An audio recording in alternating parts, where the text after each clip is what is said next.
There are phrases that, at first glance, may seem innocent, even sweet, but behind those words can hide manipulative intentions, a lack of emotional accountability, and a dangerous resistance to personal growth. When a woman ignores these signs, she risks falling into relationships that drain her energy, cloud her judgment, and disconnect her from her inner power. Carl Jung, the renowned Swiss psychologist, spoke of the shadow, the unconscious part of the psyche, where we bury traits we deny in ourselves and often project onto others. In relationships, this is where toxic patterns take root. That's why recognizing the words that reveal these behaviors early is crucial to prevent long-term harm. In this video, I'll share 5 phrases that, if you hear them from a man, should raise red flags. This isn't just about avoiding conflict that would be superficial. It's about realizing that sometimes, behind a seemingly normal conversation, a psychological game is being played, one that could cost you your emotional peace and self-mastery. Seneca once said, "It's not that we have a short time to live,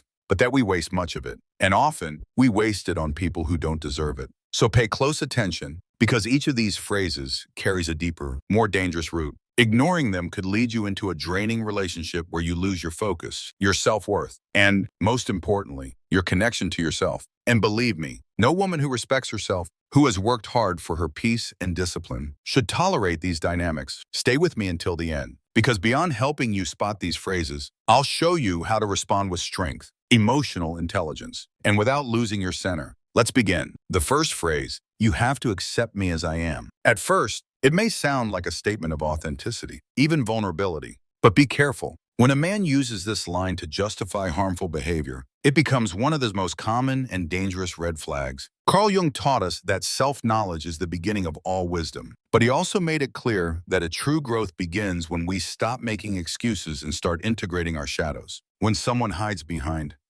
"That's just how I am," to avoid change, you're not dealing with someone authentic, you're dealing with someone who refuses to evolve. This phrase usually appears once you've noticed troubling behavior, emotional manipulation, avoiding responsibility, or passive-aggressive actions. And the worst part, when you try to talk about it, he plays the victim or blames you for trying to change him. But here's the truth. Accepting someone doesn't mean tolerating the unacceptable. True authenticity isn't about staying the same, it's about having the courage to grow. As Marcus Aurelius, the Stoic philosopher, said, "The perfection of character is to live each day as if it were your last." Without laziness, without pretense, a conscious woman, one committed to her growth, shouldn't carry the burden of a man who refuses to grow. Being in a relationship like that is like rowing a boat alone while he won't even step in. Accepting this phrase without questioning it dooms you to a future of repeated excuses, broken promises, and a dynamic where you do all the emotional work. Remember, the Stoics believed our environment shapes our development.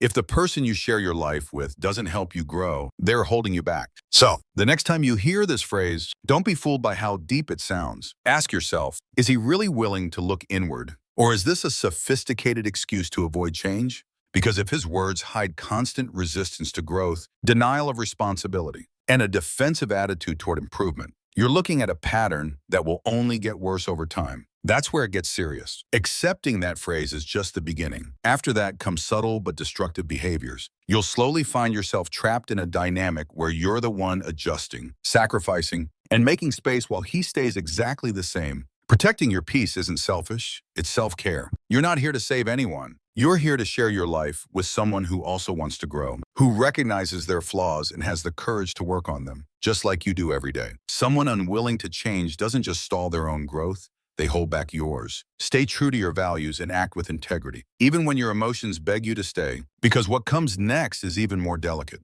The second phrase, "All my exes were crazy," toxic. When a man says this, it might sound like he's just venting about his past relationships, but don't be fooled. Behind those words lies a much darker pattern, a clear sign of victimhood, emotional immaturity, and projection. According to Stoic philosophy, real personal growth begins with honest self-examination. Epictetus made it clear, it's not events that disturb us, but our interpretation of them. So, if a man always blames his exes for everything that went wrong, and never reflects on his own part in the conflicts, he's avoiding facing his own reflection. This is where deep psychology comes into play. Carl Jung taught that what we don't make conscious ends up controlling us from the shadows. Often, men who speak poorly of all their exes are projecting their own unresolved flaws. This phrase reveals a dangerous mindset that of the chronic victim. People who repeat this narrative rarely take responsibility for their actions. Instead, they recycle blame, dramatize the past, and unconsciously expect you to become the one who won't disappoint them.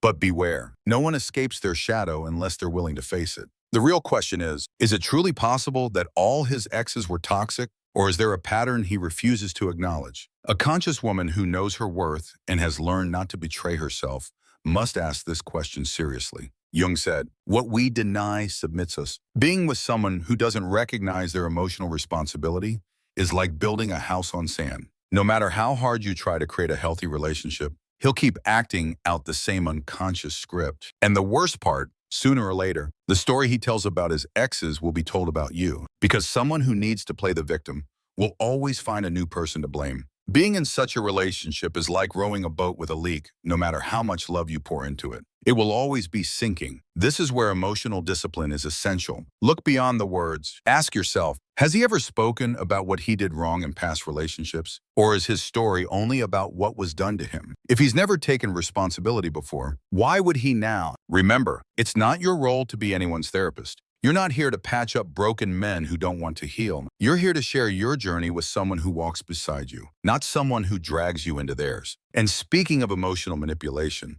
there's one phrase you need to recognize from the very beginning. Because while it might sound like a declaration of love, it's actually a dangerous emotional trap. The third phrase, "If you really loved me, you'd do what I ask." This is one of the most subtle and damaging forms of emotional blackmail. At first glance, it might seem like a heartfelt request, a way of expressing needs, but look closer, what's really behind it is manipulative pressure. Using your sense of love to gain control. The Stoics believe that true love cannot be imposed, it must be chosen. It should be built on freedom, mutual admiration, and respect, not guilt or coercion. Epictetus said, "No one can enslave you emotionally unless you allow it." This phrase is designed to turn affection into a tool of control. Carl Jung also spoke about this dynamic in terms of power. In his studies on the shadow, he pointed out how unbalanced relationships often begin when one person projects their insecurity and need for control under the mask of love. Phrases like this are a clear example. When a man says this, he's drawing an invisible line that conditions your affection, essentially saying, "Only if you do what I want are you worthy of my love."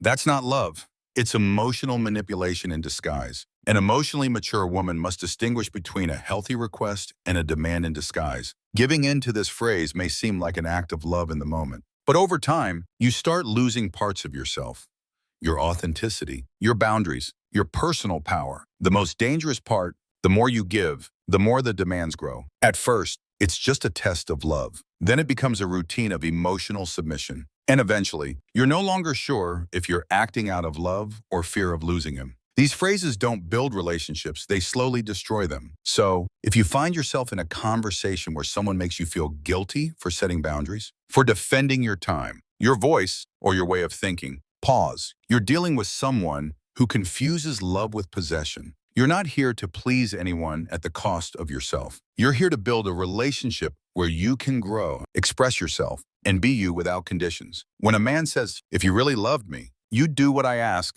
he's not just questioning your feelings, he's attacking your character. This phrase doesn't seek understanding or connection. It seeks control. It's a masked attempt to override your will using guilt, erasing your personal boundaries to impose his own. Jung said that real love is neither possessive nor manipulative. It's a conscious act of shared freedom. Stoic philosophy reinforces this. Healthy love isn't based on submission, but on mutual respect. If love becomes a tool for blackmail, it's no longer love.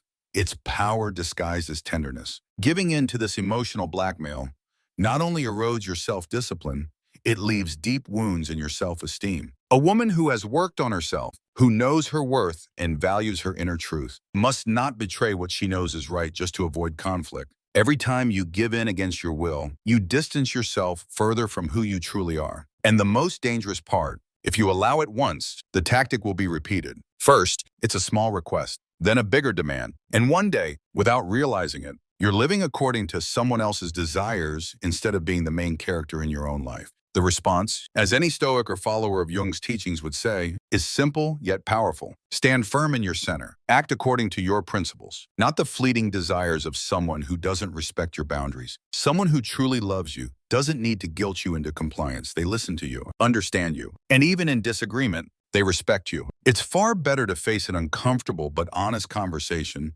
than to live day after day with the feeling that you've lost your emotional freedom. You don't need to offer endless explanations or justify your decisions in the face of guilt tripping disguised as love. A wise woman understands that not all battles are worth fighting, and those that aim to break your will aren't even worth beginning. And speaking of emotional manipulation, there's a phrase even more corrosive, subtle yet cruel. The fourth phrase, "You're not enough for me." Hearing these words from someone who claims to love you can be devastating. It's a phrase that doesn't just hurt, it attempts to dismantle your self-worth at its core. It's not just a criticism, it's a direct attack on your identity, your value, your essence. Carl Jung explained that many people project their inner dissatisfaction onto others. This phrase is pure projection. When a man tells you you're not enough, he's not really talking about you.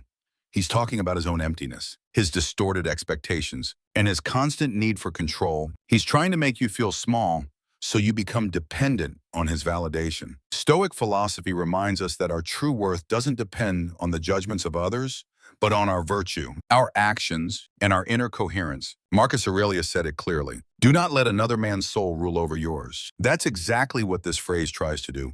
Rule you through insecurity. Someone who compares, belittles, or suggests you're not enough is trying to make you work harder.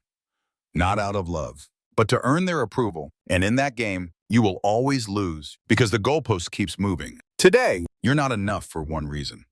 Tomorrow, for another. Eventually, you're left exhausted, questioning things you once knew with certainty. A conscious woman doesn't beg for affection or feel the need to prove her worth to anyone. You're not here to fit into someone else's ever-changing expectations. You're here to share your life with someone who values you as you are and inspires your growth, not your self-doubt. So, if you hear this phrase, pause, breathe, and remember who you are. Don't fall into the trap of believing you need to be more for someone who fails to recognize everything you already are. That insecurity isn't yours, it's his. As Jung once said, you cannot make someone see your light if they are only searching for their shadows. And as any Stoic would say, your peace is worth more than any attempt to fit into someone else's mold. External validation is fleeting, unstable, and often self-serving. True confidence is born when a woman learns to validate herself, trust her intuition, and live in accordance with her own values. There is no greater mistake than letting someone, especially a man who uses your insecurities against you, define your worth. When a man says you're not enough for him, he's not being honest with you. He's projecting his own emptiness, inflated ego, and need for control. This phrase doesn't seek truth.